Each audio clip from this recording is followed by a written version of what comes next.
kwatiri kana takatarisana nekuHarare South maringe nemugariro wakaita vanhu, tine dambudziko revanhu vakangonogara imwe nguva vasina kunyatsogadzirwa zvakanaka. But chandingada kuvimbisa ndechekuti hakuna munhu unonobiswa paagere nyangwe asina kugariswa pamutemo zvakanaka. Chero akaiswa ipapo harasikirwi nemari yake, vakamugarisapo. Isu uchatitaurira dambudziko ratatinaro nderekuti vanhu vava vasingatauri kuti vakaiswa ipapo navanani.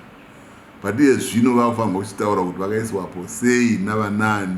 Kana vakatengeserwa lendi yanga isingafaniri kuti itengesewe, haisi kutengesa, yaipiwa mahara, yave iri government vachiiswa ipapo. So isusu hatisi kuvabisa, asi tiri kuda kunogadzirisa zvinhu zvakakanganisiwa kuti vanhu vave nemugariro wakanaka, pave nezvikoro. Vamwe vakanogariswa munzvimbo dzematoro, ivo vakaiswa mumatoro vese tiri kuvabisa vachiiswa kunzvimbo dzakanaka. Kuchavakiwa maflats anenge avakiwa, ivo ndo vanotanga kupuwa mukana wokuiswa maflats imomo, torega kumatoro, kuri kumatoro, kuitira iye zvinezvi mvura yava kutinetsa manje. Kana ipasi hakusina, nokuti matoro kana magarwa mvura haichapindi pasi. Ndo zvakutinetsa, nyangwe kana sei inongokunguruka ichienda enda kumakungwa.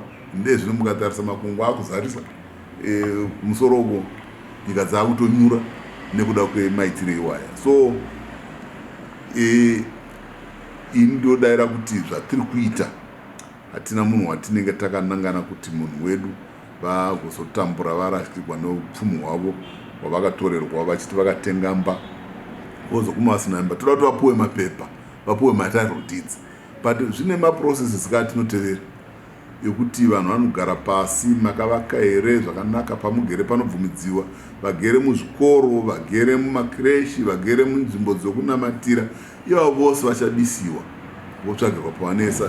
Vane same priority yatinayo yokuti ndo vanotanga kupuwa mudzimba dzemaflats dzinenge dzavakiwa. So ava handifunga kuti pane chikonzero chokuti vanetsikare kuti vanorasikirwa, aiwa hakuna zvinhu zvakadero. Nyangwe tikanetsana sei, asi tozoguma tiine solution. Ndo zvandingataura izvozvo.